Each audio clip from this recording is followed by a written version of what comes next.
जी हाँ, तो मेरे प्यारे छात्रों, आप सभी को स्वागत है आपका अपनी YouTube channel Saroj study centre, Facebook profile Saroj Kumar पर। आज हम लोग डिस्कस करने के लिए आए हैं क्लास 8 का मैथ एक्सरसाइज नंबर 2 का बी। इससे पिछले जितने भी चैप्टर हैं सभी चैप्टर हम पढ़ा चुके हैं। आप लोग यूट्यूब पर जाकर सरोज स्टडी सेंटर को सर्च कर उसके प्लेलिस्ट में जाकर आप लोग सारा वीडियो देख सकते हैं। चलिए बिना देरी किए हुए क्वेश्चन पहला से शुरू करते हैं। इसमें सब्जेक्टिव क्वेश्चन है, आपको बताना है यस या नो में। पहला नंबर क्वेश्चन कहता है कि रिक्त स्थानों को भरिए जिसमें कथन सत्य हो। केवल क्या भरना है? सत्य। जो असत होगा उसमें असत भरना है। चलिए पहला का पहला कहता है प्रत्येक समपूर्ण वर्ग संख्या का वर्गमूल एक संख्या होता है। अब देख लो तुम, प्रत्येक हमसे पूछ दिया क्या चीज, पहला में पूछ रहा है प्रत्येक समपूर्ण। जब सम पूर्ण होगा तो पूर्णांकों की संख्या हमेशा क्या होगा? सम ही होगा। क्या होगा? सम ही। तो इसमें दिया हुआ है कि सम की विषम, तो खाली में क्या भर देंगे? सम। आया समझ में? क्योंकि प्रत्येक सम का पूर्ण, तो सम पूर्ण कभी जब मान लो कि पूर्ण संख्या जो वर्गमूल हो गए, जैसे ये 16, ये किसका स्क्वायर होगा? कोई सम ही का ना होगा, तब न जाकर क्या हुआ? पूर्ण हुआ ये। तो यहां क्या हो जाएगा इसमें? सम। दूसरा में कहता प्रत्येक विषम वर्ग, तो वर्गमूल एक क्या होगा? प्रत्येक विषम का वर्गमूल हमेशा विषम ही होगा। जैसे 9 का वर्गमूल कितना? 81। छोटी सी संख्या ले लो, 3 का स्क्वायर, 9, 5 का स्क्वायर, 25, 7 का स्क्वायर, 49। एको को सम संख्या आता है, तो इसका दूसरा में क्या हो जाएगा? विषम। हमेशा याद रखें, विषम संख्या वैसी संख्या जिसे दो न काटे, सम संख्या वैसी संख्या जिसे दो काट दे। तीसरा नंबर कहता है कि प्रत्येक पूर्ण वर्ग संख्या का वर्गमूल एक सम होता है। पहला को ही तीसरा में दोहरा दिया है। सम संख्या का वर्गमूल हमेशा क्या होगा? बोलो ना, सम संख्या होगा। ये बता, 4 का स्क्वायर अभी ये ना बोले हैं 16, 8 का स्क्वायर 64, 10 का स्क्वायर 112 का स्क्वायर 144। ये सब तुमको विषम नजर आता है कि क्या है? ये सब सम है, तो तीसरा में भी क्या हो जाएगा? सम संख्या। चौथा में क्या था? प्रत्येक पूर्ण वर्ग संख्या का वर्गमूल एक विषम होता। फिर उसी में लिखना है क्या चीज? विषम। यदि किसी पूर्ण वर्ग के अंत में शून्य की संख्या हो तो उस संख्या का वर्गमूल पूरा पूरा ज्ञात हो जाता है।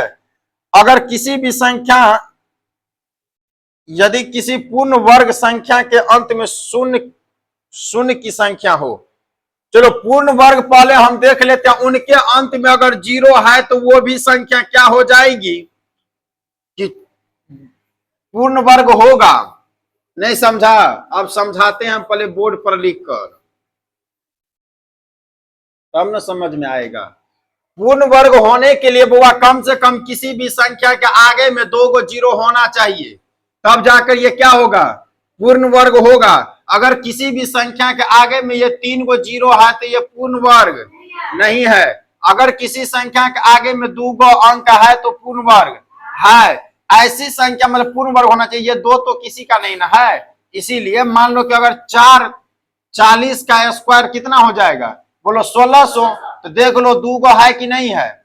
लेकिन इसमें कहता है कि यदि किसी पूर्ण वर्ग के अंत में शून्य की संख्या क्या होना चाहिए? तो सम होना चाहिए।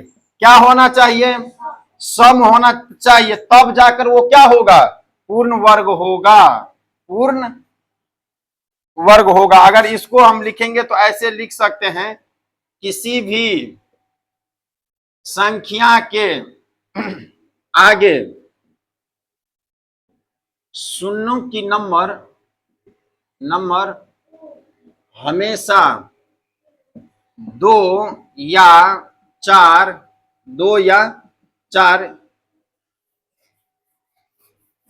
के रूप में होना चाहिए। 2 या 4 के रूप में होना चाहिए, या सम शून्य होना चाहिए, ऐसे हम लिख सकते हैं। तो इसमें ऑप्शन में है सम, तो लिख देंगे सम। कोई भी संख्या है अगर आगे में 4 गो जीरो है तो इसका मतलब पूर्ण वर्ग क्या होगा, होगा किसी न किसी का। दूसरा नंबर क्वेश्चन, दूसरा नंबर क्वेश्चन कहता है कि गुना किए बिना निम्नलिखित संख्या का वर्ग ज्ञात करे। कहता है गुना नहीं करना है, बिना गुना किए निम्न संख्याओं का वर्ग ज्ञात करें। निम्न संख्याओं का वर्ग ज्ञात करें। शुरू करूं, पहला का 39 का बता दो राम माधव। 90 का, ये कहां घुस गए। दूसरा में 27 का, 46 का, 58 का बता दो। 39 का वर्गमूल बोलो फटाक से।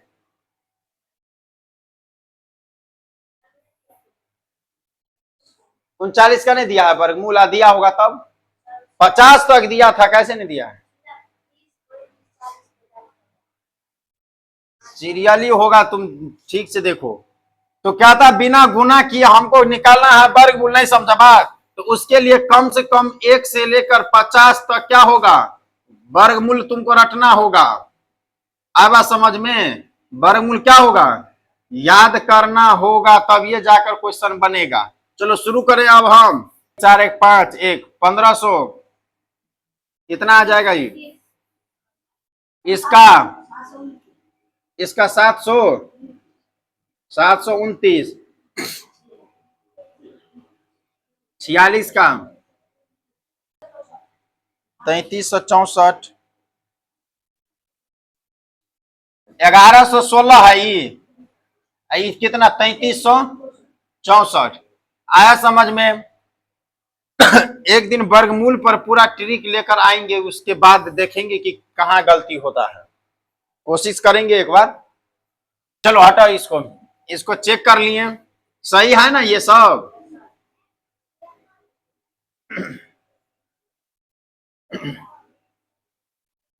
वर्गमूल रटना होगा कम से कम 50 तक, इस सब क्वेश्चन को स्पीड बनाने के लिए। कहां गया क्वेश्चन, चलो उसके बाद है तीसरा नंबर क्वेश्चन। देख लो क्या आता है, क्या कि वर्गमूल पूरा पूरा होने के लिए निम्नलिखित के अंत में कम से कम कितना शून्य होना पड़ेगा। अब ये बताए हैं वर्गमूल पूरा पूरा होने के लिए किसी भी संख्या के अंत में कितने शून्य होना चाहिए। तो अब यह क्या बताए हैं, 2 के जोड़ा होना चाहिए, या तो 2 या तो 4 या तो 6। देखो पहला नंबर क्वेश्चन में दिया हुआ है कि 10, दूसरा में है 400, दूसरा में है 90, सब में एक ही जैसा कंफ्यूज हो जाते। तीसरा में है 4000, चौथा में है 25 पर 2 2 4 5 को जीरो, 1 2 3 4 5। अब बता दो क्या आता है, वर्गमूल पूरा प्राप्त होने के निम्नलिखित प्रत्येक अंत में कम से कम कितना शून्य बढ़ाना पड़ेगा। कितना शून्य बढ़ाना पड़ेगा बता दो। इसमें कितना शून्य बढ़ाएंगे, इसमें कितना बढ़ाएंगे, इसमें एगो, इसमें एगो, इसमें एगो, इसमें एगो, बस हो गया आंसर। आया समझ में, क्या हो गया ये आंसर हो गया। ये किसका वर्गमूल होगा, 10 का, ये किसका 30 का, ये किसका 20 का यानी 200 का, ये किसका 5 25 का, एगो जीरो, 2 गो जीरो, 3 गो जीरो, 500 का। आया समझ में कैसे बनाए, हटा दूं।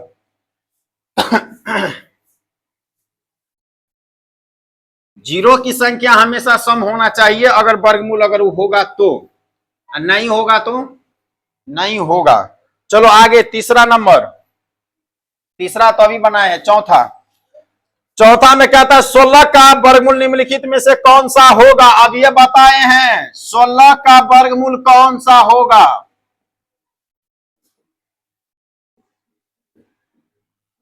पहला में दिया हुआ है 160, दूसरा में है 400, तीसरा में है 40, चौथा में है 4। बता दो 16 का वर्गमूल कौन है?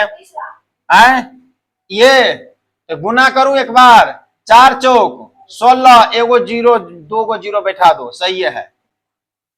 समझा कृष्णा तुम ही? एक बार पुनः देखते हैं। कहता है कि तालिका देखकर क्या निकालना है हमें? तालिका देखकर वर्गमूल लिखिए। क्वेश्चन उतारने में गलती हो जाता है, इसीलिए नहीं मिलते रहता है आंसर।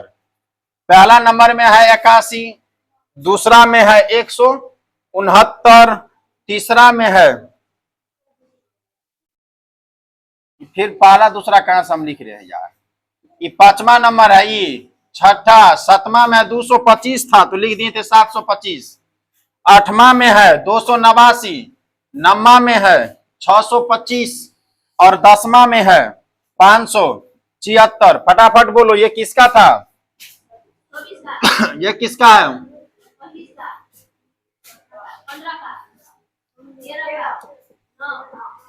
यही लिखना था, बस हो गया। यहां जो दिए थे कितना दे दिए थे? 725। किसी का कटिए नहीं रहा था, मिटा दूं। 10 नंबर सवाल तक हो गया है गप ही गप में। इसमें केवल एक लाइन से दे दिया था नंबरिंग। चलो मिटा दूं, आगे चलूं। 11 नंबर में कहता है कि बिना तालिका की सहायता से वर्गमूल ज्ञात करना है। बिना तालिका की सहायता से, तालिका की सहायता इस बार नहीं लेना है। बिना तालिका की सहायता से, बिना तालिका की सहायता से वर्गमूल लिखिए। क्या करना है? लिखना है। लिखूं एक बार। पहला नंबर में ध्यान दो, क्या था? 21 गुने 21। उसके बाद क्या था? 23 गुने 23। उसके बाद क्या था? 49 गुने 49। चलो गुना करो अब। 21 गुने 21 कितना होगा? 441। 23 गुने 23 529। इसका बस हो गया। उसमें से देख के फटाफट बोल देता है। गुना करके चेक कर लेता हूं, तुम लोग पे कोई विश्वास नहीं। 9 9 जा 81 हासिल, 8 9 चौक 36, 8 44 9 चौक 36 हासिल कितना? 3 16 3 19 1 6 4 10 9 4 13 14 0 जो 24 1। सही है। आगे बढ़ूं। कृष्णा याद करना है 50 तक वर्गमूल।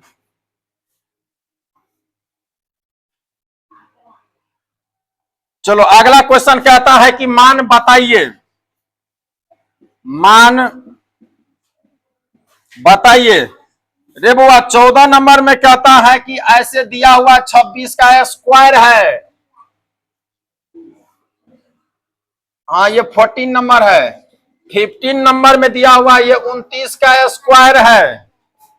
और 16 में दिया हुआ है ये 160 का क्या है? स्क्वायर है। इसका मान क्या था बताने के लिए। अब समझो, जिनका पावर ऊपर में 2, इसका मतलब 26 कितना बार लिखा होगा? 2 बार। नहीं, रूट चढ़ा दो, 26 गुने 26 लिख दो। रूट कहता है अगर मेरे अंदर में एक ही जैसा 2 अंक है तो एक एक अंक को हम बाहर रहने देंगे। आया समझ में?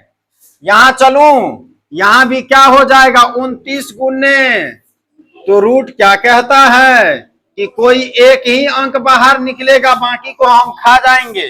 यहां कितना हो जाएगा फिर? तब 160 गुने 160 बराबर में 160 आंसर। रूट के अंदर में दो अंक अगर एक जैसा रहेगा तो एगो अंक क्या होगा, बाहर हो जाएगा। ठीक है, मिटा दो इनको। कहाँ रह जाती है प्रियंका, इतना देर क्लास हो गया खत्म ऑनलाइन, तब तक जाओ। नींदे नहीं खुले छी तोरा की गई, रात में सपना सपनैत रही छी, गेलिए पढ़े ले पहले होना मारल के भरपूर है। चलो क्लास हो गई समाप्त। इसमें केवल वर्गमूल पर एक दिया हुआ क्वेश्चन था। अगला दिन 2 का सी के साथ साथ, नहीं 2 का सी तक रहेगा, 34 को सवाल है इसमें। चलो कल 9th का मैथ होगा, पकड़ो।